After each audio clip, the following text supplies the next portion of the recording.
মর্যাদাপূর্ণ জায়গায় আসার তৌফিক দিয়েছেন। কোরআন এবং সহিহ হাদিস থেকে আলোচনা করার এবং আলোচনা শ্রবণ করার তৌফিক দিয়েছেন। সেই মহান মনিবের দরবারে আমরা লাখো কোটি শুকরিয়া আদায় করছি। আমরা সকলেই বলছি আলহামদুলিল্লাহ।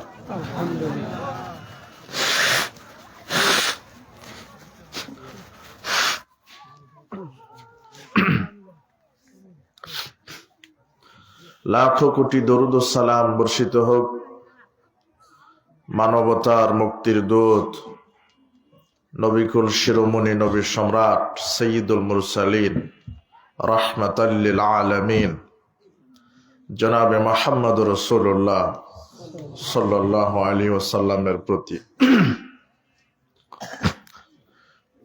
আমরা আজকে ইসলামী সম্মেলনে জালসায় সংক্ষিপ্ত পরিসরে যে বিষয়টি নিয়ে আলোচনা করব তা হচ্ছে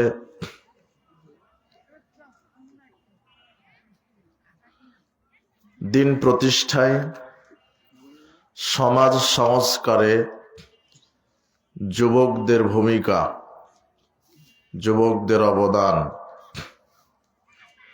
উল্লেখিত বিষয়ে কোরআন এবং সহিহ সুন্নাহ থেকে আমরা আলোচনা করার চেষ্টা করব ইনশাআল্লাহ।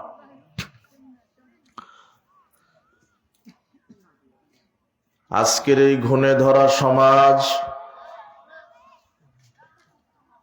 যেখানে অশ্লীলতা, বেহায়াপনা, বেলাল্লাপনা, অশালীনতা, গান বাজনা, দুরাচার, সন্ত্রাস, চাঁদাবাজ, দুর্নীতি, সুদ, ঘুষ, এই জাহেলিয়াতের অমানিস অন্ধকারে আজকের সমাজটা আচ্ছাদিত হয়ে গেছে। এই জাহেলিপূর্ণ সমাজকে ওহির ছটায়, ওহির আলোয় আলোকিত করার জন্য যুবকদের অবদান ইসলামে অপরিসীম। যুগে যুগে আল্লাহ সুবহানাহু ওয়া তাআলা নবী রাসূল প্রেরণ করেছেন। নবী রাসূলদের সহযোগী, সহচর্য, সান্নিধ্যে যারা ছিল তারা হচ্ছে যুবকেরা। আল্লাহ সুবহানাহু ওয়া তাআলা বলছেন, ওয়ালাকাদ বাআসনা ফি কুল্লি উম্মাতির রাসূলান আন ই'বুদুল্লাহা ওয়াজতানিবুত তাগুত। আমি যুগে যুগে পৃথিবীতে নবী রাসূল প্রেরণ করেছি, যারা দাওয়াত দিয়েছে এই বলে যে তোমরা তাগুতকে বর্জন করো, এক আল্লাহর ইবাদত করো। যুবকদের এই আদর্শ নিয়ে আগামীতে আন্দোলন গড়ে তুলতে হবে সমাজ সংস্কারের নিয়তে। পৃথিবীতে নবী রাসূলগণ আল্লাহর পক্ষ থেকে আসা দ্বীন ইসলামের দাওয়াত দিয়েছে, আল্লাহর বিধানের দাওয়াত দিয়েছে, অন্যায়ের বিরুদ্ধে ন্যায়ের পক্ষে কথা বলেছে। কিয়ামত পর্যন্ত শয়তান থাকবে, শয়তানের প্ররোচনায় পড়ে মানুষ অন্যায় কাজ করবে, কথা ঠিক, কিন্তু সেই অন্যায়ের মোকাবেলা করার জন্য জিন্দা দিল মর্দে মুজাহিদ, তাওহীদবাদী, সুন্নাহকে মহব্বতকারী এমন দিগ্বিজয়ী যুবকদের প্রয়োজন, যারা সমাজ সংস্কারে নিজের জান, নিজের মাল, নিজের সম্পদ, নিজের সময়, নিজের পরিশ্রম, নিজের সম্পদ, নিজের স্বার্থ, এমনকি পরিবার পরিজনের মায়াকে ত্যাগ করে আল্লাহ এবং রাসূলের ভালোবাসায় পৃথিবীতে আল্লাহর তাওহীদ এবং নবী করিম সাল্লাল্লাহু আলাইহি সাল্লামের আদর্শকে বাস্তবায়ন করার জন্য যুবকদের এই সম্পদগুলিকে বিসর্জন দিতে হবে, তাহলেই সমাজ সংস্কার হবে। নবী রাসূলগণের আদর্শ বুকে ধারণ করতে হবে। সর্বশ্রেষ্ঠ নবী ও রাসূল জনাবে মুহাম্মদ রাসূলুল্লাহ সাল্লাল্লাহু আলাইহি ওয়াসাল্লাম, তার ব্যাপারে আল্লাহ সুবহানাহু ওয়া তাআলা বলছেন, লাকাদ কানা লাকুম ফি রাসূলিল্লাহি উসওয়াতুন হাসানাহ। আল্লাহ বলছেন, তোমাদের জন্য উত্তম আদর্শ রয়েছে তোমাদের রাসূলের মধ্যে, যার নাম মুহাম্মদ সাল্লাল্লাহু আলাইহি ওয়াসাল্লাম।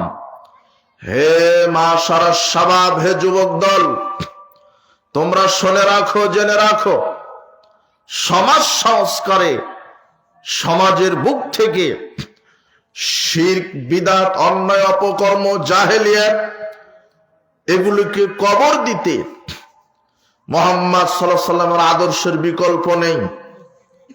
তুমি আজকে অন্ধ, অযোগ্য, ঘুণে ধরা, ভাইরাসে পরিপূর্ণ এমন কোন ব্যক্তির আদর্শকে ধারণ করেছ যে আদর্শ তোমাকে দুনিয়াতে শান্তি দিতে পারে না, যে আদর্শ বুকে নিজের 3.5 হাত বডিতে কায়েম করলে সমাজ পরিবর্তন হয় না। তোমাকে এমন নেতার আদর্শকে ধারণ করতে হবে যার আদর্শ ধারণ করলে সমাজে কল্যাণ প্রতিষ্ঠা হয়, আল্লাহর বিধান কায়েম হয়, নবীর সুন্নাহ কায়েম হয়। সে একজন মহামানবের আদর্শ তোমাকে ধারণ করতে হবে, যার নাম মুহাম্মদ সাল্লাল্লাহু আলাইহি ওয়াসাল্লাম। হে যুব সমাজ, তোমাদেরকে বলে রাখি, পৃথিবীতে আকাশের নিচে, জমিনের উপরে সবচেয়ে পরহেজগার মানুষ, সবচেয়ে আল্লাহ ভীরু মানুষ, সবচেয়ে আখলাকওয়ালা মানুষ, সবচেয়ে দামি মানুষ, নবী রাসূলগণের মধ্যে শ্রেষ্ঠ মানুষ, পৃথিবীর ইতিহাসে সবচেয়ে বড় অর্থনীতিবিদ, সবচেয়ে বড় সমাজনীতিবিদ, সবচেয়ে বড় রাষ্ট্রনীতিবিদ, সবচেয়ে বড় শিক্ষানবিদ, সবচেয়ে বড় রাষ্ট্রবিজ্ঞানী, যার নাম মুহাম্মদ সাল্লাল্লাহু আলাইহি ওয়াসাল্লাম, তার আদর্শকে বাদ দিয়ে পৃথিবীতে কোনো মানুষের আদর্শ মানুষ লালন করতে পারে না, তাহলে সে দুনিয়াতে ক্ষতিগ্রস্ত হবে, বিচারের মাঠে ক্ষতিগ্রস্ত হবে। তাই হে যুব সমাজ, তোমাকে মুহাম্মদ সাল্লাল্লাহু আলাইহি ওয়াসাল্লামের আদর্শ বুকে ধারণ করে সমাজ সংস্কারের জন্য তোমার জীবনকে বিলিয়ে দিতে হবে। কয়েকটা দৃষ্টান্ত আল্লাহ কোরআন মাজিদে দিয়েছে, মুহাম্মদ সাল্লাল্লাহু আলাইহি ওয়াসাল্লাম তার হাদিসে দৃষ্টান্ত দিয়েছেন, এবং যুবক সাহাবীদের আত্মত্যাগের কথা ইতিহাসে আছে। এই ইতিহাসগুলি তোমাকে জানতে হবে। তুমি মনে রেখো, আদম আলাইহিস সালাম থেকে শুরু করে এখন পর্যন্ত পৃথিবীতে ন্যায় প্রতিষ্ঠা হয়েছে, অন্যায় দুর্ভিত হয়েছে এই যুবকদের রক্তের উপর দিয়েই। বলো আলহামদুলিল্লাহ। তোমাকে ইতিহাস ভুলে গেলে চলবে না। এই জন্য আল্লাহ সুবহানাহু ওয়া তাআলা কোরআন মাজিদে মেসেজ দিয়েছেন। আল্লাহ বলছেন, ইনফিরু খিফাফাও ওয়া সিকালাও। পৃথিবীর মানুষ, যুবক, বৃদ্ধ, যা যেখানে যেভাবে আছো, যাদের সামর্থ্য আছে, তোমরা বের হয়ে পড়ো। জাহিদু বিআমওয়ালিকুম ওয়া আনফুসিকুম। তোমরা আল্লাহর রাস্তায় সংগ্রাম করো, লড়াই করো, জিহাদ করো, তোমাদের সম্পদ দিয়ে, তোমাদের জান দিয়ে, তোমাদের সম্পদ, তোমাদের জান দিয়ে ফি সাবিলিল্লাহ, আল্লাহর রাস্তায়, আল্লাহর দ্বীন প্রতিষ্ঠার জন্য তোমরা তোমাদের জান এবং মাল দিয়ে সংগ্রাম করো সমাজ সংস্কারের জন্য, সমাজের শিরক বেদাত অপসংস্কৃতি জাহেলিয়াত কুফরি তাগুদি শিরকি মতবাদকে উৎখাত করার জন্য তোমরা সমাজে ঝাঁপিয়ে পড়ো তোমাদের জান দিয়ে তোমাদের মাল দিয়ে। যালিকুম খায়রুল লাকুম ইন কুনতুম তা'লামুন। আল্লাহ বলছেন এটা তোমাদের জন্য উত্তম, এটা তোমাদের জন্য কল্যাণকর, এটা তোমাদের জন্য অতীব উত্তম, এটা তোমাদের জন্য কল্যাণকর যদি তোমরা বুঝো। স্বয়ং আল্লাহ বলছেন, হে যুবক দল, তোমরা তোমাদের সম্পদ এবং জানকে ব্যয় করো, আমার রাস্তায় সংগ্রাম করো, সমাজে অপসংস্কৃতি জাহেলিয়াত শিরক বিদআত অন্ধকার অমানিসা জাহেলিপূর্ণ অন্ধকারকে দূর করার জন্য তোমরা তোমাদের জান মাল আল্লাহ রাস্তায় ব্যয় করো। এই কথা আল্লাহ সুবহানাহু ওয়া তাআলা বলেন। আল্লাহ সুবহানাহু ওয়া তাআলা কোরআন মাজিদে যুবকদের ব্যাপারে একাধিক আলোচনা করেছেন। আবারও বলছি, হে মাশারাস শাবাব, হে যুবকেরা, তুমি একটু বোঝার চেষ্টা করো। কোরআন মাজিদে আল্লাহ যুবকদের ব্যাপারে আলোচনা করেছেন। যেখানে অন্যায় দূরীভূত করতে হবে, অন্যায়ের বিরুদ্ধে কথা বলতে হবে, ন্যায়ের পক্ষে থাকতে হবে, জাহেলিয়াতের বিরুদ্ধে কথা বলতে হবে, ছবি মূর্তির বিরুদ্ধে তোমাকে লড়তে হবে, খানকা মাজার দরগা ওরসের বিরুদ্ধে তোমাকে লড়তে হবে, তোমাকে সুদ ঘুষ দুর্নীতি জাহেলিয়াত গান বাজনা বেহায়াপনা জেনা ব্যভিচারের বিরুদ্ধে তোমাকে লড়তে হবে। তখনই আল্লাহ যুবকদের আলোচনা করেছেন। ওই যে তোমাকে দেখাই, আল্লাহ যুবকদের আলোচনা করেছেন। আর সমাজ সংস্কার করতে গেলে 1100 জন যুবক লাগে না, যার ভিতরে সঠিক ঈমান তাওহীদ আছে, একদম মর্দে মুজাহিদ পাকাপোক্ত ঈমানদার যুবক যদি একজন থাকে, তো একজন যুবক দ্বারাই সমাজে ইসলামের উপরে বিপ্লব সৃষ্টি করা সম্ভব। কয়জন যুবক লাগে একটা সমাজকে পরিবর্তন করতে? একজন। তার প্রমাণ এই পৃথিবীতে আদম থেকে নিয়ে শুরু করে এখন পর্যন্ত, এখান থেকে নিয়ে কিয়ামত পর্যন্ত আল্লাহ কোরআন মাজিদে শুধু একজন যুবকের বিপ্লবাত্মক আচরণ নকল করছেন। তার নাম হচ্ছেন ইব্রাহিম আলাইহিস সালাম। ইব্রাহিম আলাইহিস সালাম তার কওমকে দাওয়াত দিতে গিয়ে বলছেন, কি ব্যাপার?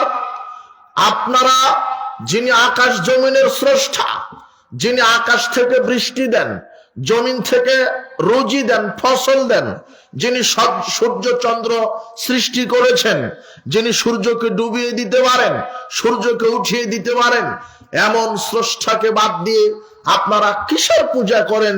তখন ইব্রাহিম আলাইহিস সালামের জাতি বলছিল যে আমরা মূর্তির পূজা করি কেন? বাপ দাদা থেকে করে আসছে, তাই আমরাও করি। ইব্রাহিম আলাইহিস সালাম বললেন, আশ্চর্য কথা, যে এমন মূর্তির পূজা করো যে না তোমাদের উপকার করে নাকি ক্ষতি করতে পারে।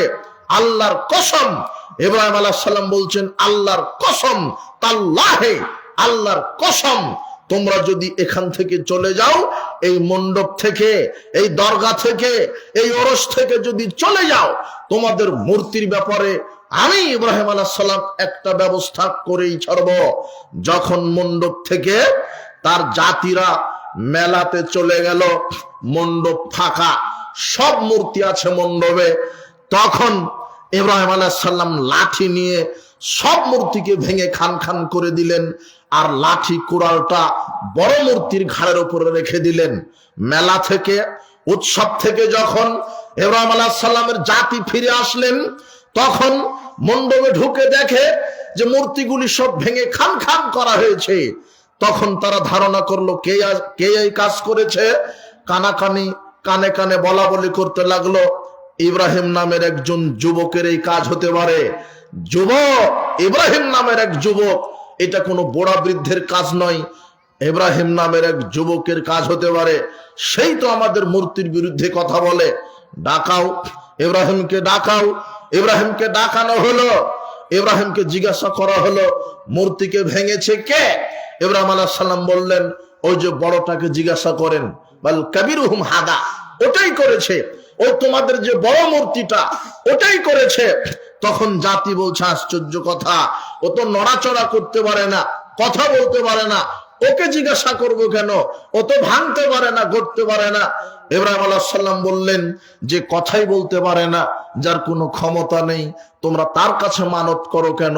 তাকে সেজদা করো কেন? তাকে ইলা মানো কেন? লোকদের মাথা নত হয়ে গেল। তবে আল্লাহ সুবহানাহু ওয়া তাআলা এখানে বললেন যে মূর্তি ভেঙে খান খান করেছে ইব্রাহিম নামের এক যুবক। কে? যুবক। একজন যুবকের কথা আল্লাহ কোরআন মাজিদে ব্যতিক্রম ভাবে আলোচনা করেছেন, যে গোটা জাতির উপরে ইসলামের বিপ্লব সৃষ্টি করেছিল, যার নাম ইব্রাহিম আলাইহিস সালাম। ইব্রাহিম আলাইহিস সালামকে বললেন, তুমি এই মূর্তির এই কাজ করেছ। ইব্রাহিম আলাইহিস সালামকে নমরুদের সামনে নিয়ে যাওয়া হলো। নমরুদ বলছে, তোমার ইলাহকে? বলছে যে যিনি আকাশ জমিনের স্রষ্টা। তো নমরুদ বলছে যে আমি কে? তো আপনি আবার কে? আপনারও স্রষ্টা আল্লাহ। তখন ইব্রাহিম আলাইহিস সালাম বলছেন যে আপনার স্রষ্টা আল্লাহ। নমরুদ বলছে যে না, আমি। ইব্রাহিম আলাইহিস সালাম বললেন, আপনি যদি স্রষ্টা হন, আমার আল্লাহ মৃতকে জীবিত করেন, জীবিতকে মৃত করেন, তো আপনি কিভাবে করেন? তো নমরুদ বলছে, আমিও তো জীবিতকে মৃত করতে পারি, মৃতকে জীবিত করতে পারি, মানে ফাঁসির দণ্ডপ্রাপ্ত আসামিকে আমি বাঁচিয়ে দিতে পারি, আমিও জীবন দিতে পারি।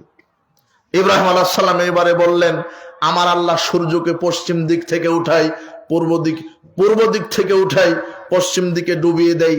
তো আপনি যদি আল্লাহ হন, তাহলে আপনি দেখেন তো পশ্চিম দিক থেকে সূর্য উঠিয়ে আপনি পশ্চিম দিক থেকে সূর্য উঠিয়ে পূর্ব দিকে সূর্য ডুবিয়ে দেখান তো দেখি। তখন নমরুদ অবাক হতভম্ব হয়ে গেল। তখন নমরুদ রাগে বলছেন, একে জ্বালিয়ে দাও, একে পুড়িয়ে দাও, একে হত্যা করো। ঠিক, হে যুবক, তুমি যখন সমাজে হক কথা বলবে, তুমি যখন সমাজে আল্লাহর বিধান, আল্লাহর দ্বীনের, মুহাম্মদ সাল্লাল্লাহু আলাইহি ওয়াসাল্লামের আদর্শের কথা সমাজে বলবে, রাষ্ট্রে বলবে, তখন রাষ্ট্রের এক শ্রেণীর ইবলিশের দালালেরা, ইবলিশের চালারা, আল্লাহদ্রোহী, ইসলাম বিরোধী কাফের মুশরিক মুনাফিকরা তোমাকে জেলখানার ফাঁসির ভয় দেখাবে। তোমরা কি সেই ফাঁসির জেলখানার ভয়ে কোরআন এবং সেই সুন্নাহর তাওহীদের সেই আকীদা মানহাজের দাওয়াত দেওয়া থেকে বিরত থাকবে? তোমরা থাকবে না। কেন? তোমাদের রক্তে মিশা আছে ইব্রাহিম আলাইহিস সালামের আদর্শ। ইব্রাহিম আলাইহিস সালাম বিরত থাকেননি। ইব্রাহিম আলাইহিস সালাম জাহেলিয়াতের বিরুদ্ধে কথা বলেছেন। নমরুদ যখন বলছে একে এখন পুড়িয়ে মেরে দাও, বিশাল গর্ত খনন করা হয়েছে, বিশাল অগ্নিকুণ্ড, এখন ইব্রাহিম আলাইহিস সালামকে আগুনে ফেলে দিবে। তখন জিবরাইল আমিন এসে বলছেন, ইব্রাহিম, আল্লাহ আমাকে পাঠিয়েছে আপনাকে সাহায্য করার জন্য। তখন ইব্রাহিম আলাইহিস সালাম বললেন, আপনার কেন সাহায্যের প্রয়োজন?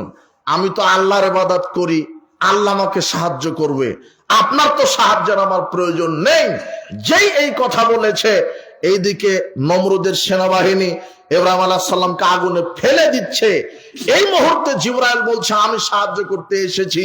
তখন ইব্রাহিম আলাইহিস সালাম বলছেন, আমি কেন আপনার সাহায্য নিব? আমি তো আল্লাহর ইবাদত করি, ওই আল্লাহ তো আছেন, উনি আমাকে সাহায্য করবেন। তখন সঙ্গে সঙ্গে আল্লাহ বলছেন, ইয়া নার কুনি বারদাও ওয়া সালামান আলা ইব্রাহিম, হে আগুন, ইব্রাহিমের জন্য তুমি আরামদায়ক, শান্তিদায়ক, ঠান্ডা হয়ে যাও, ঠান্ডা হয়ে যাও, আরামদায়ক, শান্তিদায়ক, ঠান্ডা হয়ে যাও। আগুনের স্রষ্টাকে? আগুন শুনবে কার কথা? এই ঘটনা থেকে প্রমাণ হয়, পরিস্থিতি যত কঠিন হোক আর জটিল হোক, ইব্রাহিম আলাইহিস সালাম ওই সময়তে পৃথিবীতে একাই মুমিন। পরে যখন সারাকে বিবাহ করে তখন ও মুমিন।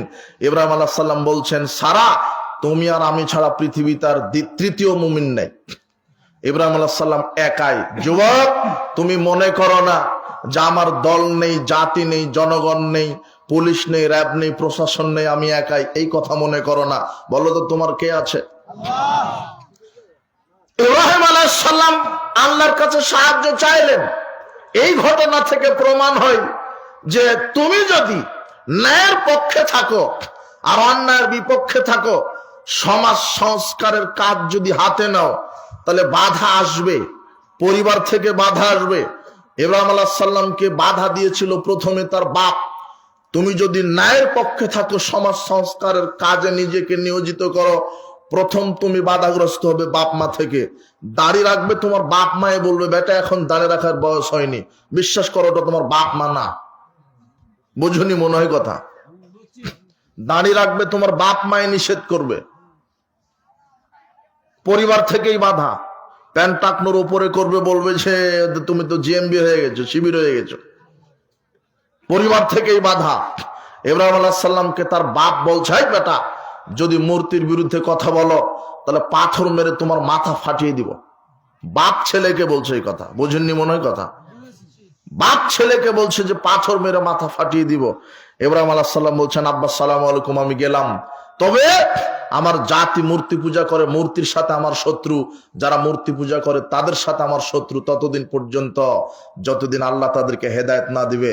আল্লাহ জাতিকে হেদায়েত দান করুন। ইব্রাহিম আলাইহিস সালাম সালাম দিয়ে পরিবার থেকে বিদায় নিয়েছে। পরিবারের মায়া বিসর্জন দিতে হবে। তোমার পিতামাতা আত্মীয় স্বজনের চাইতে তোমাকে ভালোবাসার স্থান দিতে হবে আল্লাহ, তারপরে মুহাম্মদ সাল্লাল্লাহু আলাইহি সাল্লাম। আল্লাহর নবী একথাই বলছেন, লা ইউমিনু আহাদুকুম হাত্তা কুনা আহাব্বা ইলাইহি মিন ওয়ালাদিহি নাস আজমাইন। তোমাদের মধ্যে ততক্ষণ ওই ব্যক্তি মুমিন হতে পারে না প্রকৃত, যতক্ষণ না তার কাছে তার সন্তান, তার ছেলে মেয়ে, তার স্ত্রী, তার পরিবার, সারা পৃথিবীর সব মানুষের চাইতে মুহাম্মদ সাল্লাল্লাহু আলাইহি সাল্লামকে যদি বেশি তুমি ভালো না বাসো তাহলে তুমি ততক্ষণ পর্যন্ত মুমিন হতে পারবে না। মুহাম্মদ সাল্লাল্লাহু আলাইহি সাল্লামের ভালোবাসা, তার আদর্শ আগে। উপস্থিত বৈঠকের মুসলিম দিনী ভাই বোন, ইব্রাহিম আলাইহিস সালাম প্রথম বাধা পেয়েছিলেন তার পরিবার থেকে, দ্বিতীয় বাধা পেয়েছিলেন সমাজের কিছু নেতা থেকে, তৃতীয় বাধা পেয়েছিলেন রাষ্ট্র শক্তি থেকে। রাষ্ট্রপ্রধান বাধা দিয়েছিল, তবু ইব্রাহিম আলাইহিস সালামকে তার দাওয়াত থেকে হটিয়ে দিতে পারেনি। হে যুবক, তোমাকে ইব্রাহিম আলাইহিস সালামের আদর্শ নিয়ে সামনে এগোতে হবে। তোমাকে আরেকটু সামনে নিয়ে যাই। তার আরেকটা ঘটনা কি? আল্লাহ সুবহানাহু ওয়া তাআলা দ্বিতীয় ঘটনা উল্লেখ করছেন কোরআন মাজিদে, সেটা হলো আসহাবে কাহাফের ওই যে যুবকদের ঘটনা। আসহাবে কাহাফ মানে ওই যে যুবক।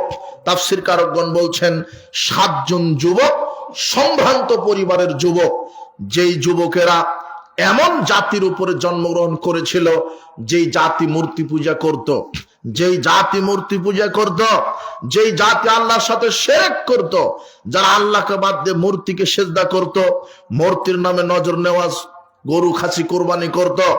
একদিন 7 জন যুবক এই বিজাতিদের মূর্তি পূজকদের মেলার অনুষ্ঠানে গিয়েছে, গিয়ে দেখে যে তারা মূর্তিকে সিজদা করে। তখন 7 জন যুবক ওই অনুষ্ঠান থেকে দাঁড়িয়ে বলছে, কি ব্যাপার, যিনি আকাশ এবং জমিনের স্রষ্টা তিনি তো আল্লাহ, আমার জাতি তো দিগ্ভ্রান্ত পথভ্রষ্ট, তারা মূর্তিকে সিজদা করে কেন, মূর্তির সামনে গরু খাসি মানত করে কেন? আল্লাহ তো তিনি যিনি আকাশ জমিনের স্রষ্টা, এর ভিতর বাইরে যা আছে সবকিছুর যিনি স্রষ্টা, তিনি স্রষ্টা। আমাদের জ্ঞান থাকার পরেও যদি আমরা ওই আল্লাহকে বাদ দিয়ে যদি ছবি মূর্তির পূজা করি, খানকা, দরগা, ওরস এগুলির যদি পূজা করি, মাজারের যদি পূজা করি, তাহলে আমরা অনর্থক কাজ করব। আমরা মূর্তির শিরক এবং বেদাতের বিরোধিতা করলাম। এই কথা যখন তদানীন্তনকাল বাদশার কানে পৌঁছেছে যে আপনার জাতির ভিতরে 7 জন যুবক আছে যারা আপনার নীতির বিরোধিতা করে, যারা ছবি মূর্তির বিরোধিতা করে, যারা বাপদাদার ধর্মের বিরোধিতা করে, এখন শাসক সৈন্যদল পাঠালেন 7 জন যুবককে ধরে আনো। এইদিকে আল্লাহ সুবহানাহু ওয়া তাআলা 7 জন যুবককে ইলহাম করলেন, শোনো, তোমাদেরকে ধরার জন্য, জেলখানায় বন্দির জন্য রাষ্ট্র শক্তি পরিকল্পনা চক্রান্ত করছে। তোমরা অমুক গুহাতে গিয়ে আশ্রয় নাও, আমি তোমাদের পথকে সহজ করে দিব। 7 জন যুবক গর্তে আশ্রয় নিলেন। গর্তটা এমন পরিবেশে ছিল যে সূর্যের রোদ লাগতো না, ডান দিক দিয়ে বাম দিক দিয়ে সূর্য চলে যেত, আলো লাগতো না। আর গর্তের মুখে ছিল একটা কুকুর, দুই পাটা সামনের দিকে দিয়ে এমন ভাবে বসেছিল যাতে মানুষ বুঝতে না পারে যেখানে মানুষ আছে। 7 জন যুবক গর্তে শুয়েছিল, গর্তে শুয়ে আছে। আল্লাহ কোরআন মাজিদে বলছেন, আমি তাদেরকে ঘুমিয়ে রেখেছিলাম 309 বছর। কত বছর? 309 বছর তারা ঘুমিয়েছিল। 309 বছর পরে যখন যুবকেরা ঘুম থেকে উঠলেন, তখন একজন আর একজনকে বলা বলদি করছে, কেরে বন্ধু আমরা কতদিন থেকে ঘুমাচ্ছি? তখন একজন বলছে হয়তো এক সকাল এক সন্ধ্যা থেকে, আর একজন বলছে যে না হয়তো 2-1 দিন থেকে, আর একজন বলছে যে আমাদের তো জানা নাই। তখন একজন বন্ধু 7 জন যুবকের মধ্যে যে সবচেয়ে বিচক্ষণ, তাকে বলছে বন্ধু বাজারে যাও, ভালো মানের দামি সুস্বাদু খাবার কিনে নিয়ে আসো। তখন তাদের পকেটে ছিল একটা মুদ্রা, কয়েকটা মুদ্রা। এই মুদ্রা যখন দোকানে গিয়ে খাদ্য কেনার পরে যখন মুদ্রা দিয়েছে, তখন দোকানদার বলছে যে এই মুদ্রা তো আজ থেকে 200, 250, 500 বছর আগেকার। এই মুদ্রা তোমরা কোথায় পেলে? এই মুদ্রা তো কত আগেই বিলুপ্ত হয়ে গেছে, তোমরা কোথায় পেলে? এই মুদ্রা তো আজ থেকে 300-400 বছর আগেকার মুদ্রা, তোমরা কোথায় পেলে? ঘটনা প্রকাশ হয়ে গেল। তখন সবাই যুবকেরা বললেন যে আমরা এইভাবে গুহায় আশ্রয় নিয়েছিলাম, ঘুম থেকে উঠে দেখি এই দৃশ্য, আমাদের ক্ষুধা লেগেছে তাই খাদ্য কিনতে এসেছি। ঘটনা এই। যখন প্রকাশ পেয়ে গেল, তখন এলাকার লোকেরা ওই গুহাতে গেলেন, গিয়ে দেখে বিশাল গুহা। 309 বছর ঘুমিয়েছিল, কোনো জাতি তাদেরকে বুঝতে পারেনি, কোনো জাতি টের পাননি। তাদেরকে নিরাপত্তা দিয়েছিলেন কে? দুনিয়াতেই। এরপরে জাতির লোকেরা বলছে তাহলে তোমরা এখানে যুগ যুগ ধরে ঘুমিয়েছিলে, এটা মনে হয় বরকতপূর্ণ যুগ, বরকতপূর্ণ গর্ত। আবার এলাকার লোকেরা শিরকি চেতনা শুরু করলো, যেখানে কোনো একটা প্রাচীর দেওয়াল নির্মাণ করে এর পূজা শুরু করতে হবে। ঘটনা এই। তবে এখানে তোমাকে একটা কথা বলি যুবক, এই যে 7 জন যুবক তার জাতি শিরক বেদাতে লিপ্ত ছিল, জেনা ব্যভিচার দুর্নীতি অনাচার অন্ধকারে লিপ্ত ছিল, তারা তাদের সাথে আপোষ করেনি, তারা জাহেলিয়াতের সাথে আপোষ করেনি। গোটা জাতি তাদের বিরুদ্ধে ছিল, এমনকি রাষ্ট্র ব্যবস্থা তাদের বিরুদ্ধে ছিল। তারপরে তারা আল্লাহর প্রতি ঈমান এনেছে, তারা হিজরত করেছে।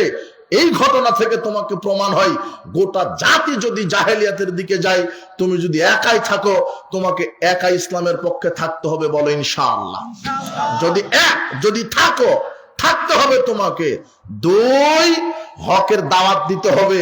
7 জন যুবক জনসাধারণের সামনে বলেছিল যে আমরা যদি তোমাদের মতো এই মূর্তিকে, এই খানকা, এই দরগা, এই মাজারের সাথে সিজদা করি, তাহলে আল্লাহর সাথে অনর্থক কাজ করা হবে। কাজেই তোমরা এই মূর্তি যদি তোমাদের ইলাহ হয়, তাহলে দলিল প্রমাণ যুক্তি দাও। বলো যে মূর্তি আকাশ সৃষ্টি করেছে, দলিল দাও। বলো যে মূর্তি বৃষ্টি দেয়, দলিল দাও।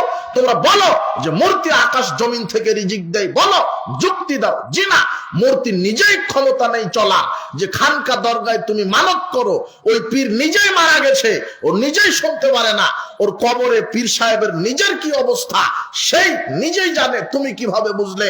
শোনো, যুবকরা এইভাবে তার জাতিকে দাওয়াত দিলেন, বললেন যে এই মূর্তি আকাশের স্রষ্টা নন, আকাশের স্রষ্টা আল্লাহ, যিনি আকাশ থেকে বৃষ্টি দেন, জমিন থেকে ফসল ফলান। যদি এই মূর্তি তোমাদের ইলাহ হয়, তাহলে দলিল দাও।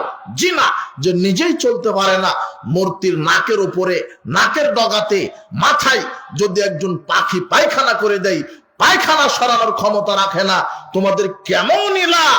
এইভাবে 7 জন যুবক জাতির কাছে নির্ভয়ে দাওয়াত দিলেন। তখন জাতি রাষ্ট্র খেপে গেছে, গ্রেফতার করতে হবে। তখন আল্লাহ তাদেরকে এলহাম বলে দিলেন, তাদেরকে এলহামের মধ্যে বলে দিলেন জাতি তোমাদেরকে গ্রেফতার করে ফাঁসি দিবে, কাজেই তোমরা অমুক গুহাতে আশ্রয় নাও। তার মানে হকের দাওয়াত দিলে রাষ্ট্র তোমাকে বাধা দিবে, হকের দাওয়াত দিলে রাষ্ট্র বাধা দিবে। এটা প্রথম শিক্ষা, তোমাকে বাধা দিবে। তুমি আজকে কোরআন সুন্নাহর কথা সমাজে বলো, তোমার বাপ দাদাই তোমাকে বলবে যে ছেলেটা ইহুদি খ্রিস্টানের দালাল হয়ে গেছে, ছেলেটা বিক্রি হয়ে গেছে। এই কথা জাতি তোমাকে এইভাবে মিথ্যা অপবাদ দিবে।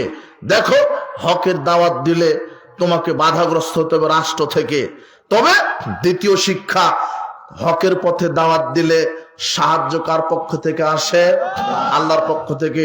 এই ঘটনা থেকে তৃতীয় শিক্ষা, যখন তোমার জাতি দাওয়াত দিতেইছ 10, 20, 50 বছর, এরপরে জাতি তোমাকে হত্যার ষড়যন্ত্র করছে, তোমাকে মাটিতে মিশিয়ে দিবে ষড়যন্ত্র করছে, প্রয়োজনে তোমাকে হিজরত করে চলে যেতে হবে যেখানে ইসলাম মানে, কোরআন এবং সহিহ সুন্নাহ মানে, সহিহ আকীদা মানহাজ মানে, এমন এলাকায় তোমাকে হিজরত করতে হবে।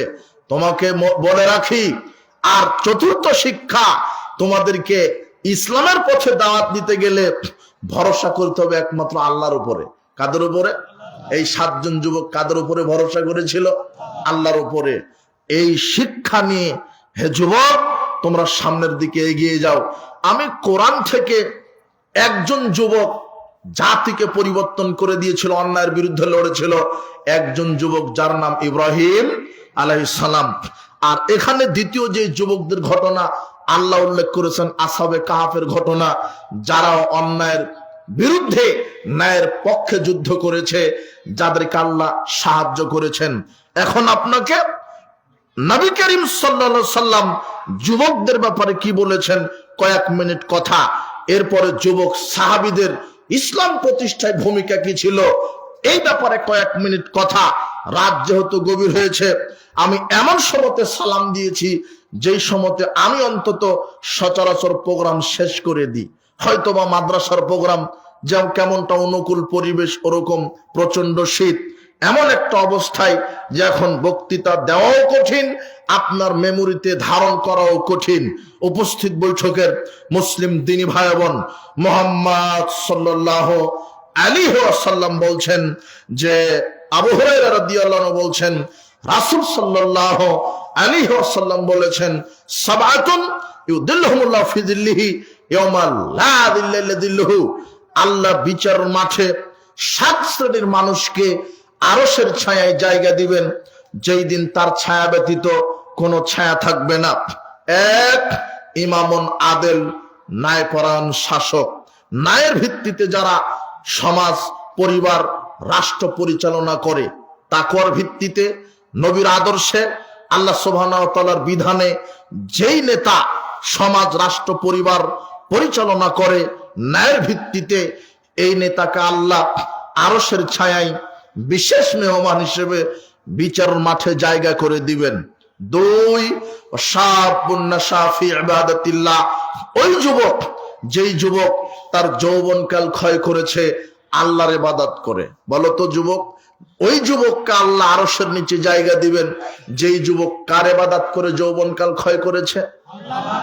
আল্লাহ। শয়তানের গোলামি করেনি, শয়তানের ইবাদত করেনি, গান বাজনা শ্রবণ করেনি, সুদ ঘুষ জুয়াতে থাকেনি, টেন্ডারবাজি করেনি, চাঁদাবাজি করেনি, সন্ত্রাস করেনি। যুবক, তোমার ভুল হচ্ছে, দুনিয়াবি মোহগ্রস্তে তুমি পড়ো না। তুমি দুনিয়াতে তুমি বাটপারি করে, তুমি চিটারি করে ক্ষমতা দেখিয়ে চলো না। তোমার আচরণ দেখে আমি খুব কষ্ট পাই। তুমি তো মুসলমান, তোমার বাপ মুসলমান, তুমি ডাকাতি করতে গিয়ে, টেন্ডারবাজি করতে গিয়ে, সন্ত্রাসবাজি করতে গিয়ে, তুমি যে ছুরি দিয়ে, পাথর দিয়ে, বন্দুক দিয়ে, ড্যাগারের খোঁচা দিয়ে একজন যুবককে মেরে দিলে, একজন ভ্যান চালক, রিক্সা চালককে মেরে দিলে, একজন সমাজ সংস্কারককে মেরে দিলে, তুমি যে যুবককে মেরে দিলে, তুমি কি জানো তার পিতামাতা কিভাবে কাটা কবুতরের মতো ছটফট করে তার সন্তানের জন্য কান্না করছে? তুমি যে যুবককে মেরে দিলে, তার বাড়িতে তুমি যাও, গিয়ে দেখো তার স্ত্রীকে তুমি বিধবা করেছ, তার স্ত্রী কিভাবে কান্নাকাটি করছে। তুমি যাকে মেরে দিয়েছ তার সন্তান আছে, তার সন্তানকে তুমি এতিম বানিয়েছ। তুমি কত খারাপ! তুমি এই সন্ত্রাসবাজি করতে গিয়ে, চাঁদাবাজি করতে গিয়ে তুমি কেন বলছো বিগত সরকার 17 বছর খেয়েছে, আমরাও খাবো, তাই তুমি চাঁদাবাজি শুরু করে দিয়েছ? তোমার মতো নিমুখ হারাম, হারামখোর, বেঈমান, চাঁদাবাজ আকাশের নিচে জমিনের উপরে কে আছে? তুমি এই আচরণ দেখাও কেন? তুমি চাঁদাবাজি শুরু করেছ। তুমি কেন দোকানে গিয়ে, অমুকের কাছে গিয়ে ভয় দেখিয়ে টেন্ডারবাজি করে চাঁদাবাজি করো? আশ্চর্য কথা। বাপ বেটা ভিক্ষা করো, বাপ বেটা ভিক্ষা করো। বাংলাদেশের সবচেয়ে বড় শহর ঢাকা শহর, রাজধানী, বাপ বেটা গিয়ে তল্পি তল্প ব্যাংক ব্যালেন্স নিয়ে তুমি যাও, গিয়ে ভিক্ষা করে খাও। তবু মানুষের উপরে জুলুম করে যদি 1 টাকা চাঁদাবাজি করো, বিশ্বাস করো তোমার পরকাল হারিয়ে যাবে। আল্লাহ তোমাকে হেদায়েত দান করুন। তুমি ক্ষমতাতেই যেতে পারোনি, না যেতেই বলছো যে ওরা 17 বছর খেয়েছে, আমরা খাবো না। আশ্চর্য কথা।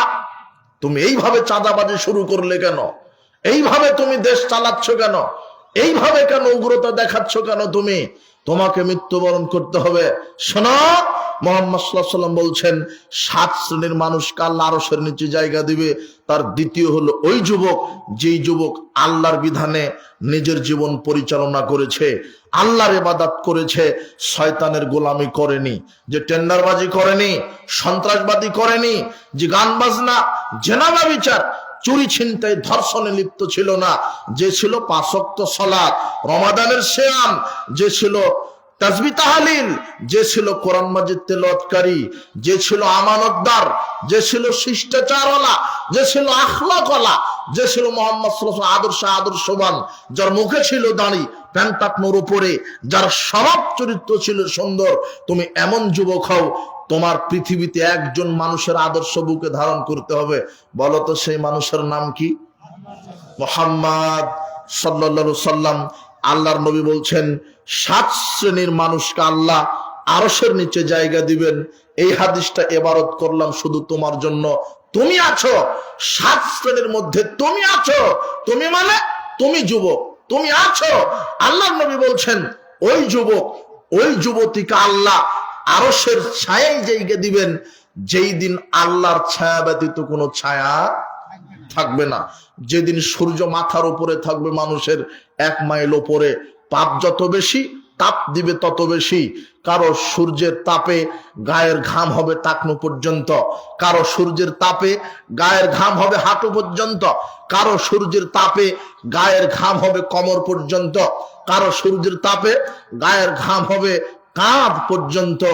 এইভাবে বলতে বলতে আল্লাহর নবী বলছেন কারো ঘাম হবে কানের লতি পর্যন্ত। মানুষ তার শরীরের ঘামে সাঁতার কাটবে, সূর্য থাকবে মাথার উপরে। যুবক, শুনতে তোমাকে হৃদয়ে গহীনে না পৌঁছালেও তুমি রাতে একটু চিন্তা করে দেখো, যেই সূর্য আজকে 9,30,00,000 মাইল উপরে আছে, এই সূর্যের তাপ তুমি সহ্য করতে পারো না। যেদিন 1 মাইল উপরে সূর্য থাকবে, সেদিন তোমার অবস্থা কি হবে? আর সেই দিনই আল্লাহ 7 শ্রেণীর মানুষকে আল্লাহ তার আরশের নিচে জায়গা করে দিবেন, আরশের ছায়ায়।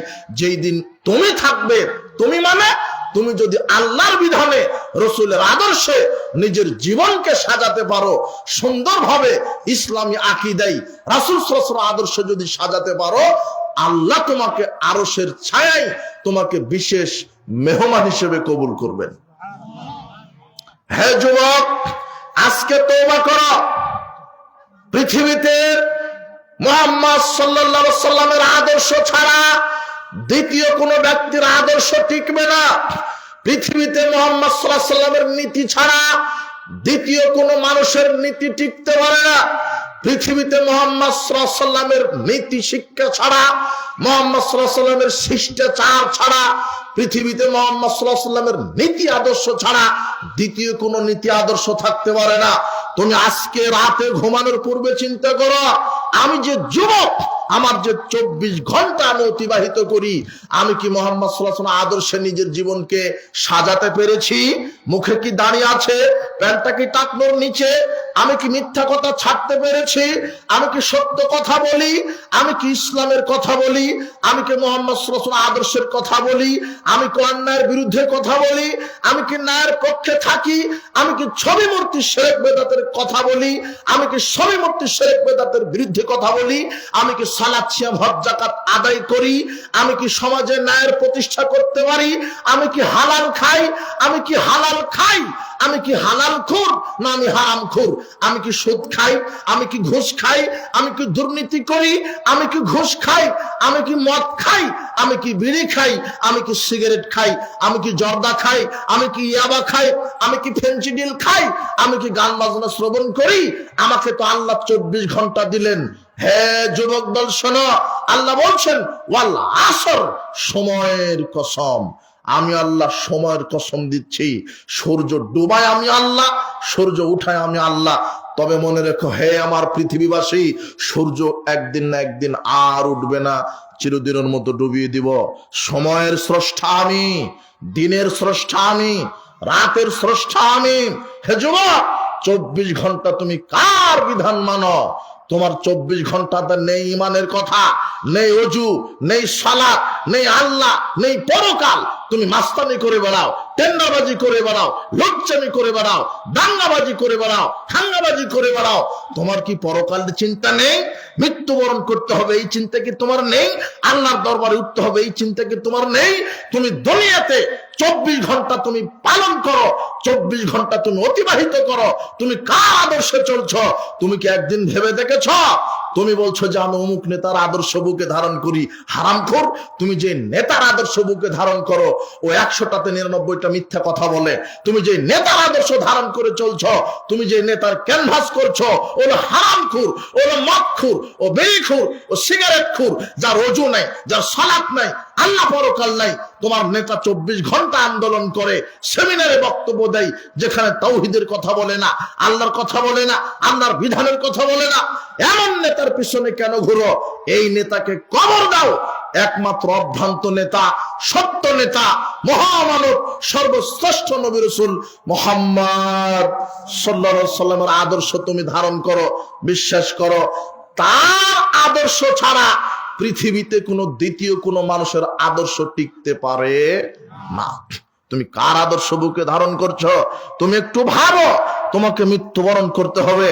আব্দুল্লাহ ইবনে মাসউদ রাদিয়াল্লাহু আনহু বলছেন, রাসূল সাল্লাল্লাহু আলাইহি ওয়াসাল্লাম বললেন, হে জাতি শোনো, লা তাযালু কদামি আদম ইয়াউমাল কিয়ামা হাত্তা ইসলান 50। আদম সন্তানকে বিচার মাঠে কদম নাড়াতে দিবেন না, আদম সন্তানকে বিচার মাঠে পা নাড়াতে দিবেন না, যতক্ষণ না 5টি জিজ্ঞাসা আল্লাহ না করবেন, 5টি বিষয়ের হিসাব নেবেন। যুবক, একটু রেডি হও, তোমার জন্য আজকের আলোচনা। আল্লাহ রাসূল বলছেন যে বিচারের মাঠে আদম সন্তানকে এক কদম নাড়াতে দিবেন না 5টা হিসাব না পর্যন্ত। এক, আন ওমরিহি, আল্লাহ বলবেন সারা জীবন বুঝাও, তুমি সারা জীবন কিভাবে চলেছ। 2, আং স্বাভাবিহি, যৌবন কালটা আলাদা ভাবে বুঝাও তো। আল্লাহ বলবেন তুমি কাঠ গড়াতে। কে বলবেন যৌবন কাল আলাদা ভাবে বুঝাও? আল্লাহ। আল্লাহ বলবেন যৌবন কাল আলাদা ভাবে বুঝাও তো। যৌবন কাল এমন একটা কাল যে রাতকে রাতই মনে হয় না, দিনকে দিন মনে হয় না, পাপকে পাপ মনে হয় না। তুমি দিন রাত পাপ করছো, তুমি মানুষকে মানুষ মনে করো না, রক্ত গরম। যৌবনকাল এমন একটা কাল, শোনে হে যুবক, যৌবনকাল এমন একটি কাল, তুমি মূল্যায়ন করো। এই কালে যদি তুমি, যৌবনকাল মানুষের জীবনের শ্রেষ্ঠ কাল, এই কালেই প্রমাণ হয় তুমি মানুষ না অমানুষ। যৌবন কালকে যদি তোমার জীবনটা সুন্দরভাবে রসুলের আদর্শ ঢেলে সাজাতে পারো, জাতি তোমার জন্য কল্যাণের দোয়া করবে। আর তুমি যৌবন কালে যদি সন্ত্রাস, চাঁদাবাজি, জাহেলিয়াতের পথে চলো, বিশ্বাস করো জাতি তোমাকে অভিশাপ দিবে। তুমি মরার পরেও তোমাকে জাতি অভিশাপ দিবে। আবু জাহেল, উতবা, সাইবা, ফেরাউনকে জাতি, ওদের জন্য কেউ দোয়া করে না বরদোয়া ছাড়া। তুমি কি কাউকে দেখেছো যে আবু জাহেলের জন্য কেউ দোয়া করেছে? আবু লাহাবের জন্য কেউ দোয়া করেছে? তুমি এই চাঁদাবাজি, সন্ত্রাস করে, মানুষের উপরে জুলুমবাজি করে, এইভাবে পটকাবাজি, আতশবাজি, পয়লা বৈশাখ, 31st নাইট পালন করে জাতিকে কষ্ট দিয়ে ওই যে শহীদ মিনার উদ্বোধন করো, 21 ফেব্রুয়ারি পালন করো, 2 দিন পরে আবার আসবে একটা লুচ্চা দিবস, বেশ্যা দিবস, 14 ফেব্রুয়ারি। তুমি এটা পালন করো, আর জাতি তোমার জন্য কল্যাণের দোয়া করবে? তুমি ভুলে যাও, তুমি জাতি তোমার জন্য কল্যাণের দোয়া করবে না। কোন মুসলমানের বাচ্চা ইহুদি খ্রিস্টানের এই অপসংস্কৃতি, এই জাহেলিয়াতের এই 14 ফেব্রুয়ারি বলা, তোমার এই 31st নাইট বলো, পহেলা বৈশাখ বলো, কোন মুসলমানের বাচ্চা যদি মুসলমানের রক্ত থাকে, তাহলে ইহুদি খ্রিস্টানের নীতিকে 5 পয়সা সে দাম দিতে পারে না। তুমি কবর দিও, পায়ের নিচে লাথি মারো, থুতু নিক্ষেপ করো এগুলি ইহুদি খ্রিস্টানের কৃষ্টি কালচারকে তুমি মুসলমান বিশ্বাস করো। জাতি তোমার জন্য কল্যাণের দোয়া করবে না, ভালো মানুষ তোমার জন্য কল্যাণের দোয়া করবে না। তুমি অভিশপ্ত, তুমি অভিশপ্ত। মানুষ তো তোমাকে অভিশাপ দিবে। তোমার জন্য কুকুর শিগালো ভয়ে থাকে। মানুষ যখন কবরে মারা যায়, যখন তাকে শাস্তি দেওয়া হয়, তার জন্য কুকুর শিগালো লাফালাফি করে। মানে কুকুর শিগাল বুঝতে পারে যে তোমাকে শাস্তি দিচ্ছে। তোমাকে কুকুর শিগাল মূল্যায়ন দেয় না। তোমাকে আমি আর কি দিয়ে বুঝাবো? মুহাম্মদ সাল্লাল্লাহু আলাইহি ওয়াসাল্লাম বলছেন, বিচারের মাঠে 5টা জিজ্ঞাসা করবেন আল্লাহ। বলো তুমি তোমার সারা জীবন কিভাবে পালন করেছ। দ্বিতীয়ত বলবেন যৌবনকালের হিসাব দাও। আল্লাহ বলবেন যৌবনকালের হিসাব দাও। বলো তো যৌবনকাল কিভাবে ব্যয় করেছ? চাঁদাবাজি করে, দুর্নীতি করে, টেন্ডারবাজি করে, মানুষকে খুন খারাপি করে, জেনা ব্যভিচার করে, গান বাজনা শ্রবণ করে, সুদ ঘুষ দুর্নীতির মাধ্যমে, গান বাজনা করে, জুয়া খেলে, লটারি করে। আশ্চর্য কথা যুবক, তুমি ইমান বিক্রি করেছো মাদকের কাছে। তুমি ইমান বিক্রি করেছো মাদকের কাছে। আজকে তোমার যে ইমানটা সিগারেটের আগুনটা এখন পর্যন্ত নিভাতে পারেনি, তোমার যে ইমানটা সিগারেটের আগুনটা নিভাতে পারেনি, সেই ইমান কি জাহান্নামের আগুন নিভাতে পারবে? আজকে তোমার যে ইমানটা আজানের পরে মসজিদে নিয়ে যেতে পারছে না, সেই ইমান কি মৃত্যুর পরে জান্নাতে নিয়ে যেতে পারবে? আজকে তোমার যে ইমানটা সুদ ঘুষ দুর্নীতি থেকে ফিরাতে পারছে না, সেই ইমান কি তোমাকে জাহান্নাম থেকে ফিরাতে পারবে? বিবেচনা তোমার, বিবেচনা বুদ্ধি তোমার। তুমি নিজেকে কন্ট্রোল করো, ফিরে আসো। আল্লাহ কোরআন মাজিদে তোমার উপমা দিয়েছেন, জাতির উপমা দিয়েছেন। মুহাম্মদ সাল্লাল্লাহু আলাইহি ওয়াসাল্লাম হাদিসে বলেছেন, বিচারের মাঠে আল্লাহ হিসাব দিবেন যৌবনকালের তুমি কিভাবে ব্যয় করছো। 5 ওয়াক্ত সালাত, রমাদানের সিয়াম, সত্য কথা, আমানতদারিতা, ভালো কাজের আদেশ, মন্দ কাজের নিষেধ, পিতামাতার খেদমত, প্রতিবেশীর সাথে ভালো আচরণ, জাতির সামনে ভালো আচরণ, এগুলি করে কি যৌবনকালকে ক্ষয় করেছ? নাকি তুমি চাঁদাবাজি, দুর্নীতি, মাদক, জুয়া, তুমি ক্যারাম খেলো কেন, ছক্কা খেলো কেন, লুডু খেলো কেন, তুমি এগুলির কাছে কেন তুমি ইমানকে বিক্রি করলে? এগুলো হলো জুয়া খেলা। তুমি বিড়ি সিগারেট জর্দা গুল খাও কেন, ইয়াবা খাও কেন, ফেনজিডিল খাও কেন, তুমি তারি মদ গাঁজা খাও কেন? এগুলো হলো মাদক। তোমার জীবনকে ধ্বংস করছে মাদক, তোমার অর্থকে ধ্বংস করছে, তোমার ইমানকে ধ্বংস করছে, তোমার আমলকে ধ্বংস করছে, তোমার পরকালকেও ধ্বংস করছে। যুবক, মাদকতার কাছে তোমার ইমানকে বিক্রি করে দিও না। বেহায়া বেশরমা 30% নারীর কাছে তুমি তোমার ইমানকে বিক্রি করে দিও না।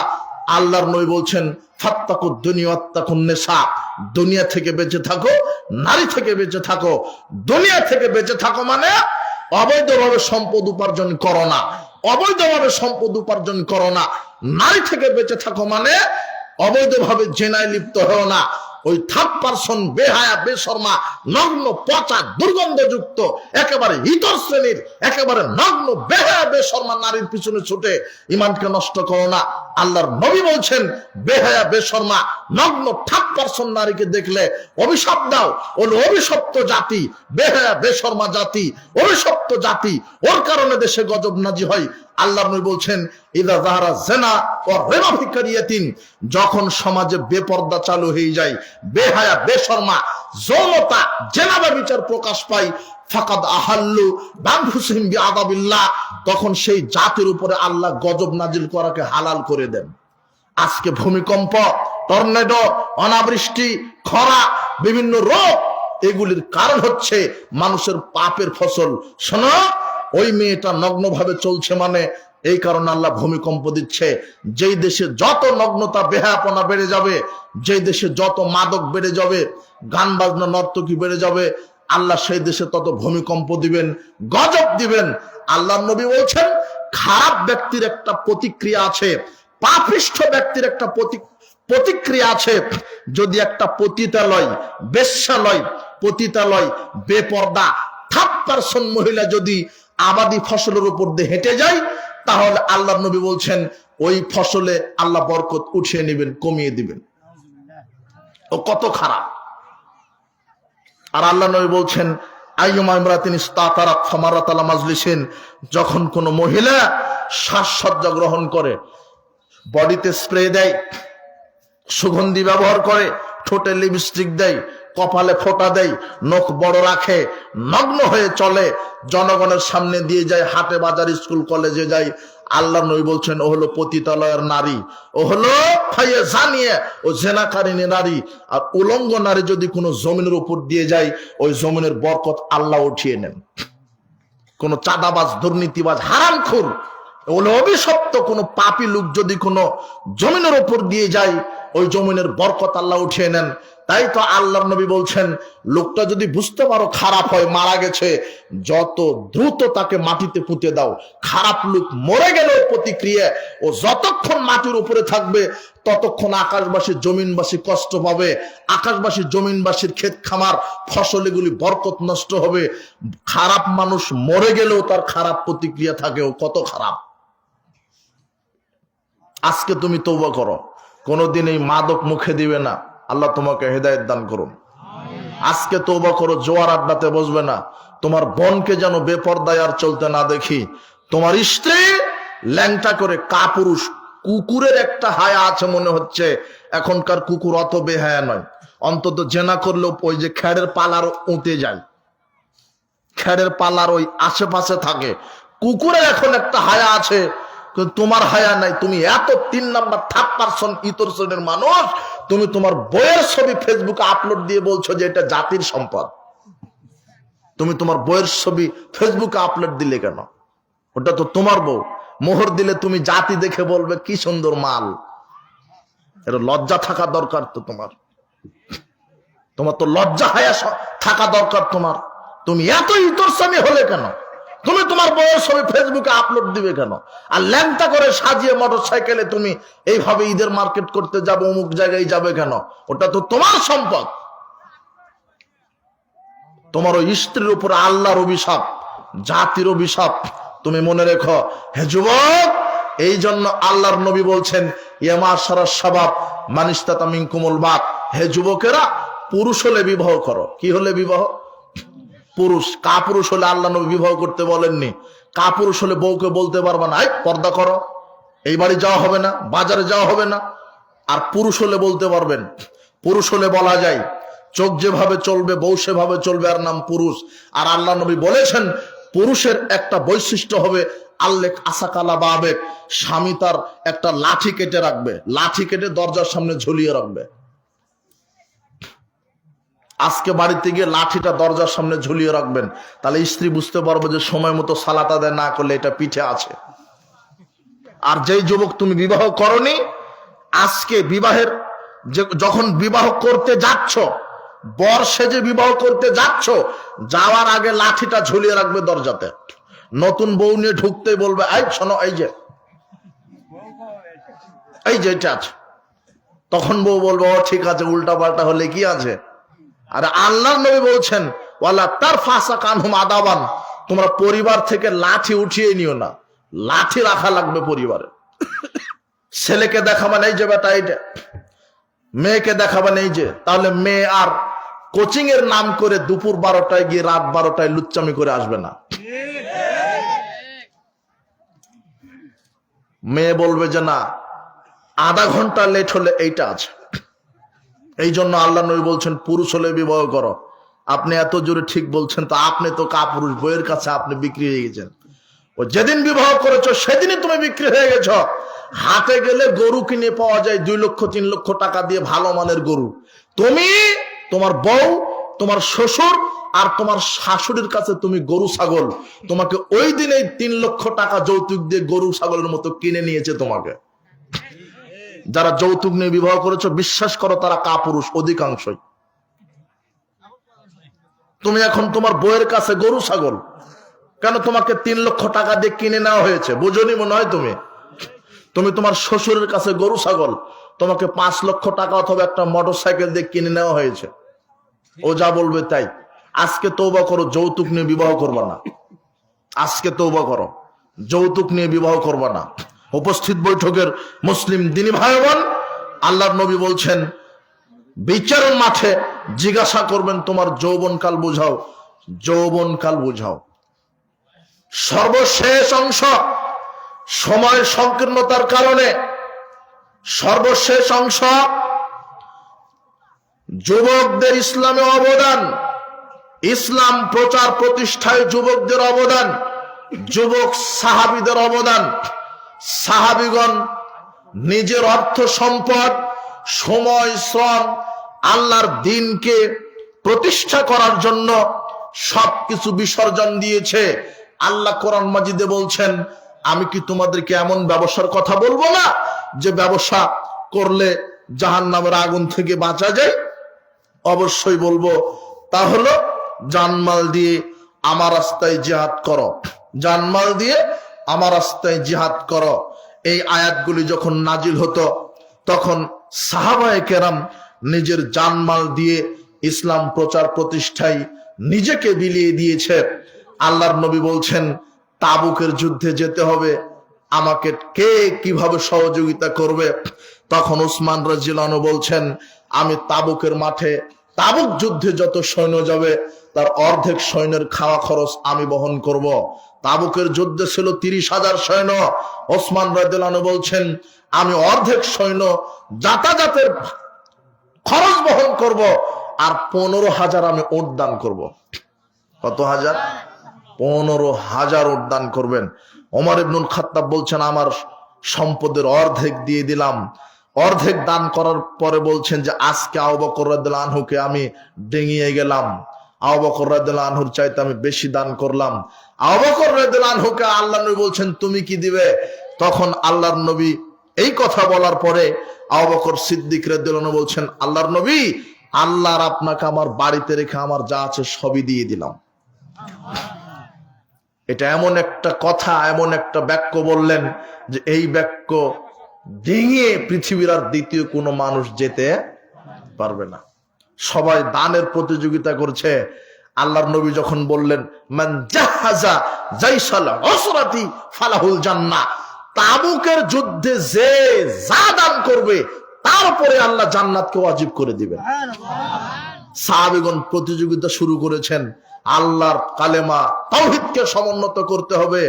একজন সাহাবী এই হাদিস শোনার পরে বলছেন, আরে উসমান তো 15,000 উট দিল, ওমর ইবনুল খাত্তাব তো সম্পদের অর্ধেক দিল, আমর ইবনুল আব্দুর রহমান বিন আউফ সে তো 4,000 স্বর্ণ মুদ্রা দিল, আমার তো কিছুই নাই। লোকটা সাথে সাথে মাগরিবের সালাতের পূর্বের এই কথা আল্লাহ নবী বলছেন, সন্ধ্যা লাগা লাগা ভাব, এমন সময় তা আল্লাহর নবী বলছেন, তাবুকের যুদ্ধে যে দান করবে তার উপরে জান্নাত আল্লাহ ওয়াজিব করে দিবেন। এখন রাত সন্ধ্যা হয়ে গেছে। একজন সাহাবী একজন ইহুদির কাছে গিয়ে বলছেন, আপনার খেজুর গাছে নাকি পানি সেচ দেওয়া লাগবে, আপনার খেজুর বাগানে নাকি পানি সেচ দেওয়া লাগবে, আমি এসেছি, আমি সারা রাত পানি সেচে দিব, কয় টাকা দিবেন? তখন ইহুদি বলছেন, 2 সা খেজুর দিব। তখন এই সাহাবী মাগরিব থেকে নিয়ে ফজর পর্যন্ত পানি সেচছেন ইহুদির খেজুর বাগানে। কয় ছা খেজুরের বিনিময়ে? 2 ছা মানে 6 কেজি 7 কেজি খেজুর। বুঝেননি মনে হয় কথা? ওইদিকে আল্লাহর নবী বলেছেন যে তাবুকের মাঠে যে যা দিবে তার জন্য জান্নাত কি ওয়াজিব। এই কথা শুনে সাহাবীটা সারা রাত চুক্তি নিয়েছে পানি ছেচবে। কয় ছা খেজুর? ফজরের পর্যন্ত পানি ছেচে 2 ছা খেজুর 1 ছা পরিবারকে দিয়েছে, আর 1 ছা তাবুকের জিহাদ ফান্ডে এভাবে ঢেলে দিয়েছে। আল্লাহর নবীকে বলছেন, আল্লাহর নবী, 2 ছা খেজুর পেয়েছি সারা রাত পানি ছেচে, 1 ছা ওই পরিবারে রেখে এসেছি ছেলে মেয়ে স্ত্রী, আর 1 ছা আপনার তাবুক যুদ্ধের ফান্ডে দিলাম, জিহাদ ফান্ডে। আল্লাহর নবী বলছেন, বারাকাল্লাহ ফিমা আতাইতা ফিমা আমসাকতা, যা পরিবারে রেখে এসেছো তাতে আল্লাহ বারাকা দান করুন, যা জিহাদ ফান্ডে দিলে তাতে আল্লাহ বারাকা দান করুন। একজন সাহাবী জান্নাতের আশাতে সারা রাত ইহুদির বাগানে পানি ছেচেছে। জান্নাত নিতে হবে যে কোনো মূল্যে, দানের মাধ্যমে। যুবক, তুমি কি করছো? যেই সাহাবী জান্নাত নেওয়ার জন্য সারা রাত পানি ছেচে, তুমি হারাম খোয়াই যুবক, শোনো, তুমি সারা রাত তুমি ব্যাডমিন্টন, তাস, ছক্কার, জেনা, ব্যভিচার, মদ খেয়ে তুমি দিন কাটাও। আল্লাহ তোমাকে হেদায়েত দান করুন। তুমি এই কাহিনীটা মনে রাখো। তাবুকের যুদ্ধে জিহাদের, তাবুকের যুদ্ধে দানের ফজিলত, দানের প্রতিযোগিতা। তোমাকে 1 টাকা দিয়ে হলো আল্লাহর দিন বিজয়ের জন্য জিহাদ করতে হবে, আল্লাহ তোমাকে কবুল করুন। শোনো, সমাজ সংস্কারে সাহাবীগণ কঠোর ভূমিকা রেখেছেন। ইসলামী আন্দোলন, মদিনা রাষ্ট্রের রূপকার প্রধান সাহাবী মুসআব বিন উমাইর, যার নাম ইতিহাসের পাতায় স্বর্ণাক্ষরে লেখা আছে মুসআব বিন উমাইর। শোনো, তোমার মতো 2 নম্বর 3 নম্বর 3rd পারসন যুবক ছিল না। মুসআব বিন উমাইর সম্ভ্রান্ত পরিবারের যুবক। ওই সময়তে মক্কার সবচেয়ে ধনী পরিবারের সন্তান মুসআব বিন উমাইর। নাম কি বলতো? মুসআব বিন উমাইর। ইতিহাসে লেখা আছে মুসআব বিন উমাইর যেই পোশাক গায়ে দিতেন, 200 দিরহামের কম দামের কোন পোশাক তিনি গায়ে দেননি কোনোদিন। ইয়ামানি চাদর, ইয়ামানি জুতা, ইয়ামানি সেন্ট। মুসআব বিন উমাইর যখন ওই উঠের পিঠে চড়ে তার এলাকায় বের হতেন, চতুর্দিকে তার সেনাবাহিনী থাকতো তাকে স্বাগতম জানানোর। এত সম্ভ্রান্ত পরিবারের যুবক। মুহাম্মদ সাল্লাল্লাহু আলাইহি ওয়াসাল্লাম ইসলামের দাওয়াত দিলেন, মুসআব বিন উমাইর ইসলাম কবুল করলেন দারুল আরকামে গোপনে। দারুল আরকাম মানে আরকাম নামের একজন ব্যক্তির ঘর। ওটা পাহাড়ের সুড়ঙ্গ পথের মাঝখানে গোপন জায়গাতে, যেখানে মুহাম্মদ সাল্লাল্লাহু আলাইহি ওয়াসাল্লাম সাহাবীদেরকে দ্বীনের ট্রেনিং দিতেন, কিভাবে আল্লাহর দ্বীন বিজয় করতে হবে, তাওহীদের দাওয়াত দিতে হবে, কিভাবে সালাত আদায় করতে হবে ট্রেনিং দিতেন। তো দারুল আরকামে মুসআব বিন উমাইর গোপনে গিয়ে আল্লাহর রাসূলের কাছে ইসলাম কবুল করেছে, আর ওখানে গিয়ে সালাত আদায় করে। একদিন হঠাৎ করে সালাত আদায় করছে দারুল আরকামে মুসআব বিন উমাইর। তখন উসমান বিন তালহা নামের একজন ব্যক্তি দেখে ফেলেছে যে মুসআব বিন উমাইর গোপনে ইসলাম কবুল করে গোপনে সালাত আদায় করছে। দেখার সাথে সাথে মুসআব বিন উমাইরের মায়ের কাছে গিয়ে উসমান বিন তালহা গোপন কথা ফাঁস করে দিয়েছে, বলে দিয়েছে। বলছে, আপনার ছেলে তো বেদুন হয়ে গেছে, বিধর্মী হয়ে গেছে, ধর্মত্যাগী হয়ে গেছে। মুসআব বিন উমাইর তো মুহাম্মাদের দলে চলে গেছে। তখন তার মা শোনার সাথে সাথে মুসআব বিন উমাইরকে ওই লোহার শিকল দিয়ে বেঁধে তালা লাগে আটকে রেখেছে। এখন মুসআব বিন উমাইর আটকা অবস্থায় আছে। কয়েকদিন পর খবর আসলো যে নির্যাতিত সাহাবীগণ হিজরত করে চলে যাচ্ছে। মুসআব বিন উমাইর খুব কষ্ট করে লোহার শিকলটা ছিটকে ফেলে তিনিও হিজরতে চলে গেলেন আবিসিনিয়ায়। আবিসিনিয়ায় যখন হিজরতে গেলেন, কয়েকদিন পর মুসআব বিন উমাইরের কানে আসলো যে এখন মক্কাতে আর ওরকম নির্যাতন হচ্ছে না, সাহাবীগণ ফিরে আসছে। যদি ওটা মিথ্যা সংবাদ ছিল, তবে তখন মুসআব বিন উমাইর অর্ধেক রাস্তা আসার পরে আবার তিনি চলে গেলেন আবিসিনিয়ায়। ঘটনা কয়েক বছর গেল, এদিকে মুহাম্মদ সাল্লাল্লাহু আলাইহি ওয়াসাল্লাম গোপনে দাওয়াত দিচ্ছেন। এরপরে যখন 11 নববী বর্ষে ওই ইয়াসরিব থেকে 6 জন লোক হজ করতে এসেছিল, তখন মুহাম্মদ সাল্লাল্লাহু আলাইহি ওয়াসাল্লাম ওই 6 জন লোককে ইসলামের উপরে বায়াত দিয়ে পাঠিয়ে দিলেন।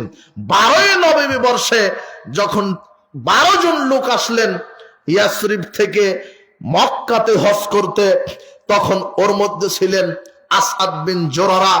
আসআদ বিন জুরারার নেতৃত্বে মুহাম্মদ সাল্লাল্লাহু আলাইহি ওয়াসাল্লাম মুসআব বিন উমাইরকে বললেন, তোমাকে আমি মদিনায় পাঠাচ্ছি, ইয়াসরিবে পাঠাচ্ছি, তুমি হলে ইসলামের প্রথম দায়ী।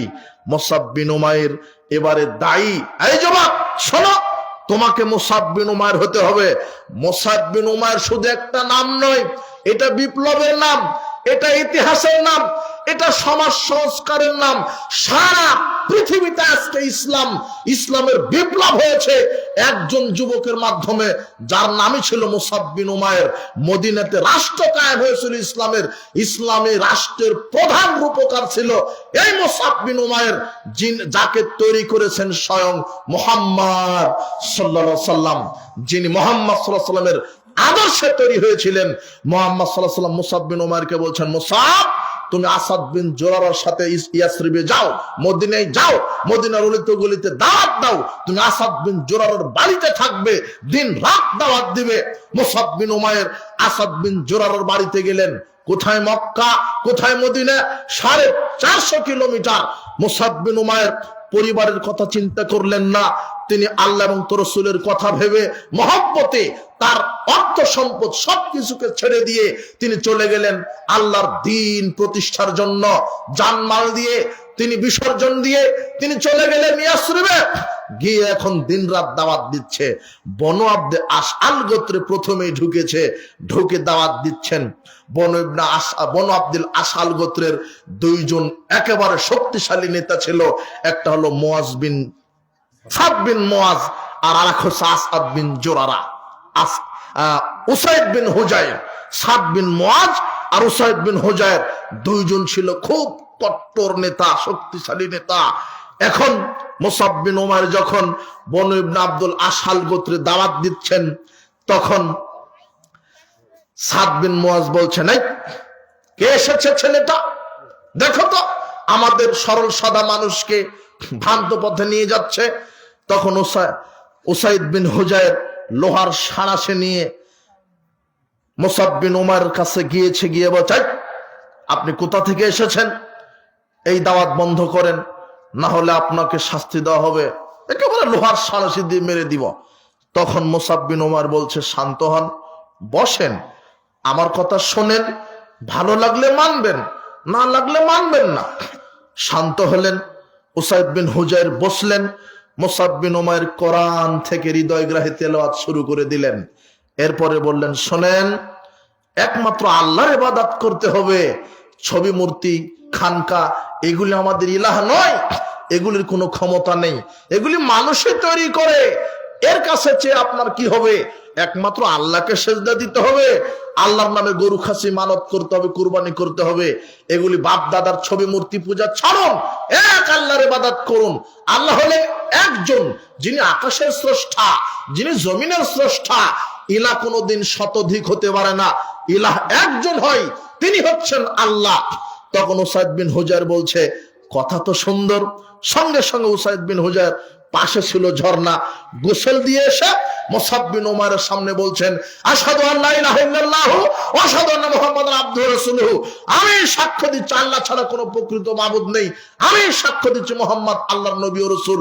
সঙ্গে সঙ্গে উসাইদ বিন হুজাইর মুসলমান হয়ে গেলেন। এটা মুসাব বিন উমাইরের দাওয়াতের ফসল। মুসলমান হয়ে যাওয়ার পর উসাইদ বিন হুজাইর এখন দ্বিতীয় নেতা সাদ বিন মুআজের কাছে গিয়ে বলছেন, ওই আপনার যে খালাতো ভাই আছে আসাদ বিন জুরারা, তাকে ওই এক গোত্রের লোকেরা হত্যা করতে চাচ্ছে, আপনি ওখানে যান। যদিও কথাটা মিথ্যা ছিল, খালাতো ভাইকে একজন মানুষ হত্যা করবে এটা শুনে তার ভাই কেনা যাবে। তখন সাদ বিন মুআজ আসাদ বিন জুরারাকে বাঁচাতে গিয়েছে, গিয়ে দেখে ঘটনা মিথ্যা, তাকে কেউ হত্যা করতে আসেনি। তখন মুসাব বিন উমাইর বলছে, আপনি সেই যখন গেছেন আপনিও একটু বসেন, আমার কথা শোনেন, ভালো লাগলে মানবেন, না লাগলে মানার প্রয়োজন নেই। ঠিক অনুরূপ ভাবে কোরআন তেলাওয়াত করলেন। কোরআন তেলাওয়াত শেষে তাকে ইসলামের দাওয়াত দিলেন।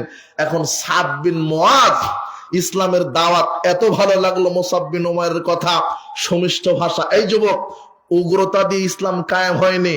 মুসাব বিন উমাইর সেখানে উগ্রতা দেখিয়ে কথা বলেনি, ধৈর্য সহকারে সুমিষ্ট ভাষায় ধৈর্য ধারণ করে আল্লাহর উপরে ভরসা করে সমাজ সংস্কারের কাজ হাতে নিয়েছে। মুসাব বিন উমাইরের কথা শুনে সাদ বিন মুআজ এইবারে বলছেন তার বনু আব্দে আশআল গোত্রের লোকদেরকে বলছেন, শোনো, আমি তোমাদের নিকটে কেমন, আমি তোমাদের নিকটে কেমন। তখন জাতি বলছেন, আপনি তো আমাদের কাছে বিশ্বস্ত, জীবনে মিথ্যা কথা বলেননি, আপনি তো বিশ্বস্ত। তখন সাদ বিন মুআজ বলছে, শোনো, আমি যেটা বলবো সেটা যদি মেনে নাও তোমাদের সাথে কথা হবে, যোগাযোগ হবে, আর যদি মেনে না নাও তোমাদের সাথে আমার যোগাযোগ, কথা বন্ধ। তখন গোটা জাতি বললেন, গোত্র বললেন, আপনি যা বলবেন তা মেনে নেওয়া হবে।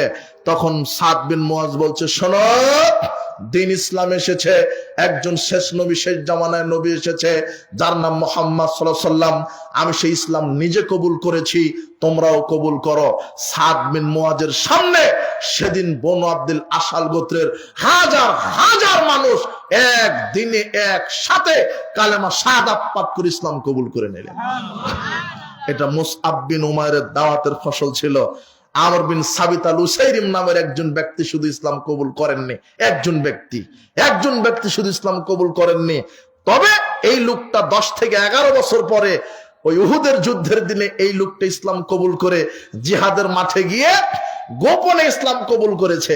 আমর বিন সাবেত আল উসাইরিম ইসলাম গোপনে ইসলাম কবুল করে, কাউকে না জানি ইসলাম কবুল করে উহুদের মাঠে জিহাদে নেমে গেছে। তখন এলাকার লোকেরা বলছে, কি ব্যাপার আমর বিন উসাইরিম, তোমার এই অবস্থা কেন? তুমি যে মুসলমানের পক্ষে জিহাদ করছো, তুমি যে কাফের মুশরিকদের দলে ছিলে, কি বংশের গৌরবে না কার কথা শুনে তুমি ইসলামের পক্ষে লড়ছো? তখন আমর বিন সাবেত আল উসাইরিম বলছেন, শোনো, বংশের গৌরবে নয়, বাল রগবাতাল ফিল ইসলাম, আমানতু বিল্লাহি রাসূলিহি, আমি ইসলামের আকর্ষণে আমি ঈমান এনেছি আল্লাহর প্রতি, নবীর প্রতি। আমি ইসলামের আকর্ষণে আল্লাহর প্রতি, নবীর প্রতি ঈমান এনেছি। ইসলামই একমাত্র চূড়ান্ত দিন, আদর্শ দিন, ইসলামই একমাত্র দিন, এছাড়া মানব রচিত সব দিন বাতিল। আমি আজকে জিহাদে এসেছি, আমি তীরবদ্ধ হয়েছি, আমি মারা যাচ্ছি, আমি শহীদ হচ্ছি। আমর বিন সাবেত আল উসাইরিম শহীদ হয়ে গেলেন। আল্লাহর নবীর কাছে এই ঘটনা তখনই পৌঁছে গেল কানে। তখন আল্লাহর নবী বলছেন, আমর বিন সাবেত আল উসাইরিম একা একা ইসলাম কবুল করে জিহাদের মাঠে চলে গিয়ে শহীদ হয়ে গেল। আমেলা কলিলান ওজেরা কাসিরা, আমল করলো খুবই কম, প্রতিদান পেল অনেক বেশি। ইন্নাকা মিন আহলিল জান্নাহ ইন্নাহু মিন আহলিল জান্নাহ, আমি মুহাম্মদ সাল্লাল্লাহু আলাইহি ওয়াসাল্লাম সাক্ষ্য দিলাম, আমর বিন সাবেত আল উসাইরিম জান্নাতের অধিবাসী। তখন আবু হুরায়রা বলছেন, আল্লাহর নবী, লাম সালাতান লিল্লাহি কাত্ত, আমর বিন সাবেত উসাইরিম এক ওয়াক্ত সালাত আদায় না করেও যে জান্নাত। আল্লাহর নবী বলছেন, এটাই হলো তাওহীদের প্রতি ঈমান। আমল কম হোক, কিন্তু তাওহীদটা যদি ঠিক থাকে, জান্নাত হবে ইনশাআল্লাহ। এই যুবক, তওবা করো আজকে, কোনোদিন 5 ওয়াক্ত সালাত ছেড়ে দিবা না, কোনোদিন রমাদানের ফরজ সিয়াম ছেড়ে দিবা না, আল্লাহর অবাধ্য কাবিরা গুনাহ করবা না, মানুষের হক নষ্ট করবা না। আজকের বক্তব্যের, তোমাকে নিয়ে বক্তব্য, যুবকদের নিয়ে তার ওসিয়ত থাকবে, নসিহত থাকবে, তোমাকে যে কোনো মূল্যে 5 ওয়াক্ত সালাত, 1 2 যে কোনো মূল্যে হালাল রুজি, 3 যে কোনো মূল্যে ফরজ ইবাদতের পাবন্দি, নফল তাহাজ্জুদ যদিও কমতি হয়, তারাবি তাহাজ্জুদ নফল যদিও কমতি হয়, অন্তত যে আল্লাহ যেগুলি ফরজ করেছেন সেগুলি যেন কমতি না হয়। 4 নম্বর কি? যে কোনো মূল্যে কাবিরা গুনাহ ত্যাগ করবে, মিথ্যা বলবা না, মানুষের হক নষ্ট করবে না, শিরক বেদাত তো প্রশ্নই আসে না, মানুষের গীবাত করবা না, মানুষের মানহানি করার চেষ্টা করবা না।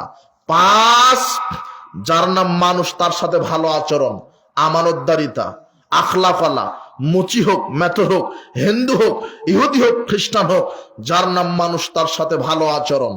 এই 5টা কাজ যদি তোমার মধ্যে থাকে, জান্নাত হবে ইনশাআল্লাহ, জান্নাত হবে ইনশাআল্লাহ। তোমাকে আরেকটু 2 মিনিট বলে, রাত গভীর হয়েছে, তবে তোমাকে এখানে যদি আমি শেষ করি, তুমি বিষয়টা বুঝতে পারবে না। এই মুসআব বিন উমাইরের দাওয়াতের ফলশ্রুতিতে মদিনার রাষ্ট্র কায়েম হয়েছিল। গোটা জাতি আজকে মদিনার বাস্তব চিত্র দেখো, কেউ শিরক করে না, সবাই কার ইবাদত করে? আল্লাহর। এই মুসআব বিন উমাইরের দাওয়াতের ফলশ্রুতিতে কি তোমার মতো 14 জন যুবক লাগবে? যুবক, তাওহীদবাদী যুবক, যুবকের মতো একজন যুবক হলেই গোটা বাংলাদেশ পরিবর্তন করা সম্ভব হবে ইনশাআল্লাহ। আল্লাহ তোমাকে এই ঈমান, এই চেতনা দিয়ে আল্লাহ তোমাকে কবুল করুন। এই মুসআব বিন উমাইর হাজার লক্ষ কোটি টাকার মালিক, বদরের যুদ্ধে অংশগ্রহণ করেছেন, উহুদের যুদ্ধে অংশগ্রহণ করেছেন, বীর বিক্রমে লড়াই করছেন। কাফেরেরা বাম হাত আঘাত করেছে, বাম হাত কেটে গেছে, ডান হাতে আঘাত করেছে, ডান হাত কেটে গেছে। বাহু দিয়ে পতাকা ধারণ করে উঁচু করে ধরে রেখেছেন, তীর নিক্ষেপ করেছেন। মুসআব বিন উমাইর মাথা কেটে দেওয়া হয়েছে, গলাতে ছুরি চালিয়ে দেওয়া হয়েছে। মুসআব বিন উমাইরের ধর পড়ে আছে, শহীদ হয়ে গেছে। মুহাম্মদ সাল্লাল্লাহু আলাইহি সাল্লাম বলছেন, মুসআব বিন উমাইরের এই লাশটা দেখে মুহাম্মদ সাল্লাল্লাহু আলাইহি সাল্লাম বলছেন, মুসআব, তুমি তো ছিলে মক্কার সম্ভ্রান্ত ধনী পরিবারের সন্তান, তোমার চুলগুলো ছিল কত কুকড়ানো, তুমি দামি পোশাক ছাড়া পরতে না। আজকে তোমার কাফনের কাফন দেওয়া হবে, কাপড় পরানো হবে ইসলাম কবুল করার কারণে। মুসাব বিন উমাইরের কাহিনী, একজন সাহাবী বলছেন, ইয়া রাসূলুল্লাহ, এই মুসাব বিন উমাইর মক্কার সবচেয়ে ধনী ব্যক্তি পরিবারের সন্তান ছিল, 200 দিরহামের কম দামের কোনো কাপড় পরেনি। আজকে ইসলাম কবুল করার কারণে শহীদ হয়ে গেল, তার কাফনের কাপড় আমরা খুঁজতেছি, পাচ্ছি না। তার পরনে যেই চাদর ছিল, ওই চাদর দিয়ে মাথা ঢাকলে পা ঢাকে না, পা ঢাকলে মাথা ঢাকে না। কিভাবে কাফন দেওয়া যায়?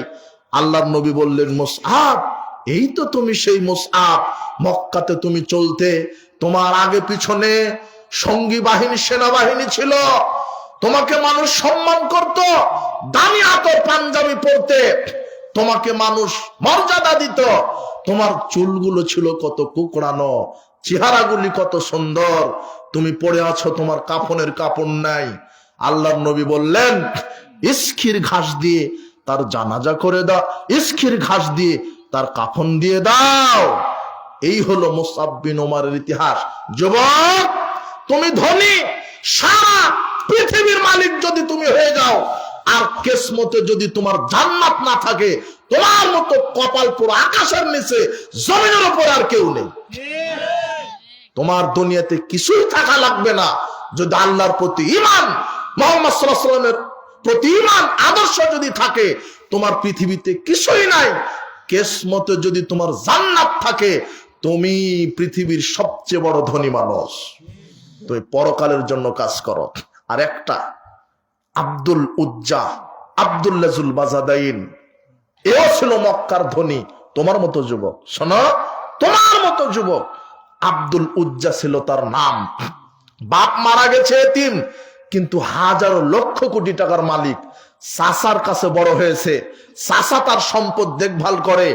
একদিন আব্দুল উজ্জা বলছেন, চাচা, আমার কাছে তো ইসলাম ভালোই লাগে, আমি ইসলাম কবুল করতে চাই। আমার কাছে তো ইসলাম ভালো লাগে, আমি ইসলাম কবুল করতে চাই। আমি ইসলাম কবুল করেছি। চাচা বলছেন, শোনো, তোমার বাপের সম্পদ আমি দিব না, এমনকি তুমি মোহাম্মদের দলে চলে গেছো, তোমার পরনে যে লঙ্গি আছে, লঙ্গিটাও খুলো। 26-28 বছরের যুবক উলঙ্গ হয়ে চলে গেছে মায়ের কাছে। মা দেখার সাথে সাথে 2 চোখ চেপে ধরে বলছেন, বেটা, তোমার কেন এই অবস্থা? মাকে বলছেন, মা, আমার আব্বার অনেক সম্পদ ছিল, পয়সা কড়ির অভাব ছিল না, পোশাকের অভাব ছিল না। আজকে ইসলাম কবুল করার কারণে আমার চাচা আমাকে আমার বাপের সম্পদ থেকে তো বঞ্চিত করেছে, পরনের লঙ্গিটাও খুলে নিয়েছে। আমি দুনিয়াকে প্রাধান্য দিইনি, সম্পদ প্রাধান্য দিইনি। মা, আমি আপনার কাছে এসেছি, আমি চলে যাচ্ছি মদিনায়, মুহাম্মদ সাল্লাল্লাহু আলাইহি ওয়াসাল্লামের কাছে আমি হিজরত করব। আমার কাছে মুহাম্মদ সাল্লাল্লাহু আলাইহি ওয়াসাল্লাম বড়, আল্লাহ বড়, দিন বড়, পৃথিবী নয়, সম্পদ নয়। মুহাম্মদ সাল্লাল্লাহু আলাইহি ওয়াসাল্লাম একটা চাদর তার সন্তানকে দিলেন। আব্দুল উজ্জা ওই চাদর 2 টুকরা করে, 1 টুকরা লঙ্গি হিসেবে পরলেন, 1 টুকরা বডিতে দিলেন, বুকের উপরে দিয়ে চলে গেলেন মদিনায়। মুহাম্মদ সাল্লাল্লাহু আলাইহি ওয়াসাল্লামের কাছে ঘটনা বললেন। মুহাম্মদ সাল্লাল্লাহু আলাইহি ওয়াসাল্লাম বললেন, তোমার নাম আব্দুল উজ্জা নন, তোমার নাম হলো আব্দুল্লাহ, তোমার লকব হচ্ছে জিল বাজাদাইন, 2 টুকরা কম্বল আলা। তুমি আমার কাছে 2 টুকরা কম্বল পরে এসেছো, তোমার লকব হবে 2 টুকরা কম্বল আলা। তোমার নাম আব্দুল্লাহ, তুমি উজ্জার দাস নও, তুমি উজ্জার গোলাম নও। উজ্জা হলো একটা মূর্তির নাম, তুমি মূর্তির দাস নও, তুমি আব্দুল্লাহ। তুমি কার দাস? আল্লাহ। এরপরে মুহাম্মদ সাল্লাল্লাহু আলাইহি ওয়াসাল্লাম বললেন, তুমি এই যে আসহাবে সুফফায় থাকো, আহলে সুফফায় থাকো, এই বারান্দাবাসীদের সাথে থাকো। মসজিদ নববীর সাথে ছিল একটা বারান্দা, সেখানে গরিব সাহাবারা থাকতেন, সেখানে থাকতে দিলেন। আব্দুল্লাহ জিল বাজাদাইন আহলে সুফফার সাথে থাকে, আর সেখানে আল্লাহ নবী বলছেন তাকে কোরআন শিখিয়ে দাও। কোরআন শিখে ফেললো। কোরআন শেখার পরে এত জোরে জোরে কোরআন চিল্লায় চিল্লায় পড়ে, ওমর ইবনুল খাত্তাব একদিন মুহাম্মদ সাল্লাল্লাহু আলাইহি ওয়াসাল্লামের কাছে বিচার দিচ্ছে, আল্লাহর নবী, কেমন লোককে আপনি আশ্রয় দিয়েছেন যার সিল্লানিতে আমরা সালাতটা ঠিক মতো পড়তে পারি না, আমাদের সমস্যা হয়। আল্লাহর নবী তখন বলছেন, ওমর তুমি ইতিহাস জানো না, এই আব্দুল্লাহ জিল বাজাদাইন আজকে ইসলামের জন্য তার কম কিছু ছিল না, অনেক ত্যাগ স্বীকার করেছে, কাজেই তুমি তাকে চিল্লায়া কোরআন পড়তে দাও। দু একদিন পরে ওই তাবুকের যুদ্ধের অভিযান চলে আসলো। এই আব্দুল্লাহ বলছে, ইয়া রাসূলুল্লাহ, তাবুকের যুদ্ধে যাব, আর আপনি আল্লাহর কাছে একটু দোয়া করেন আমি যেন শহীদ হই, জান্নাতে যেতে পারি। মুহাম্মদ সাল্লাল্লাহু আলাইহি ওয়াসাল্লাম আল্লাহর কাছে বললেন, আল্লাহ কাফেরদের উপরে আব্দুল্লাহ জিল বাজাদাইনের রক্ত হারাম করে দাও। আব্দুল্লাহ বলছেন, ইয়া রাসূলুল্লাহ, আমি চাইলাম শহীদ হতে, আর আপনি আমার রক্ত হারাম করে দিলেন। আল্লাহর নবী বলছেন, আব্দুল্লাহ ইসলামের জন্য তো অনেক ত্যাগ স্বীকার করলে, মা, পরিবার, সম্পদ, এমনকি পরনের লঙ্গিটাও আনতে পারোনি, সমাজ তোমাকে মূল্যায়ন করেনি, তোমাকে হিজরত করা লেগেছে। তুমি তাবুকের যুদ্ধে যাওয়ার পরে যদি জ্বরে অসুস্থ হয়েও মারা যাও, আল্লাহ তোমাকে শাহাদাতের মর্যাদা দিয়ে দিবেন। তাবুকের যুদ্ধে গেলেন, যাওয়ার পরের দিনেই অসুস্থ হলেন, জ্বরে আক্রান্ত হলেন। জ্বরে আক্রান্ত হয়ে আব্দুল্লাহ জিল বাজাদাইন মারা গেলেন। আল্লাহর নবীর কাছে খবর আসলো আব্দুল্লাহ জিল বাজাদাইন জ্বরে মারা গেছে। আল্লাহর নবী বলছেন, জানাজার ব্যবস্থা, গোসলের ব্যবস্থা করো, জানাজার ব্যবস্থা করো, কাফনের ব্যবস্থা করো। সব হয়ে গেল, সব কিছু হয়ে গেল। এইবারে আব্দুল্লাহ জিল বাজাদাইনের লাশ কাঁধে বহন করে আছেন আবু বকর রাদিয়াল্লাহু আনহু আর ওমর রাদিয়াল্লাহু আনহু। দুইজন আব্দুল্লাহ জিল বাজাদাইনের লাশ কাঁধে বহন করে কবরে নিয়ে যাচ্ছেন। রাতে দাফন হবে। বাতিটা ধরে আছে বেলাল, বাতিটা ধরে আছে বেলাল। আর যিনি কবরে নেমে আছেন, লাশটা নিয়ে কবরে শাহিত করবেন, তিনি হচ্ছেন স্বয়ং মুহাম্মদ সাল্লাল্লাহু আলাইহি ওয়াসাল্লাম। মুহাম্মদ সাল্লাল্লাহু আলাইহি ওয়াসাল্লাম নিজে আব্দুল্লাহ জিল বাজাদাইনের লাশটা এভাবে ধরে কবরে শুয়ে দিয়ে বলছেন, আল্লাহ আমি আব্দুল্লাহ জিল বাজাদাইনের প্রতি সকাল থেকে সন্ধ্যা পর্যন্ত সন্তুষ্ট ছিলাম, তুমি সন্তুষ্ট হয়ে যাও। এই কথা বলার সাথে সাথে আবু বকর রাদিয়াল্লাহু আনহু চিৎকার দিয়ে বলছেন, ইয়া লাইতানি কুনতু মা কানা সাহিবাল হুফরা, আজকে যদি আমি এই কবরবাসী হতাম, আমার জন্য জান্নাত ওয়াজিব হয়ে যেত। এই হলো আব্দুল্লাহ জিল বাজাদাইন, ইসলামের জন্য কাজ করেছে। মুসাব বিন উমাইরের কথা শুনেছেন? মুসাব বিন উমাইর, উমাইরের ছেলে মুসআব ছিল, মুসআব বিন সাদ, সাদের ছেলে মুসাব। এই মুসাব নামের দুইজন সাহাবী ছিল, একজন হলো উমাইরের ছেলে মুসাব, আর একজন হলো সাদের ছেলে মুসাব। এই মুসাব বিন সাদ যখন ইসলাম কবুল করে, তার মা তাকে ব্ল্যাকমেল করেছিল। তার মা বলেছিল, কিরে বেটা, তুই ইসলাম কবুল করেছিস, তোর ইসলাম তো বলে পিতা মাতার খেদমত করার, তো আমি যে তোর মা, আমার খেদমত কর, আমার কথা শোন, মুহাম্মাদের দল তোমাকে ত্যাগ করতে হবে, তোকে ত্যাগ করতে হবে। ফাওয়াল্লাহি লা তামুতু আমান ওয়া লা আশরাবু শারাবান আও তাকফুর বিমুহাম্মাদ সাল্লাল্লাহু আলাইহি ওয়াসাল্লাম।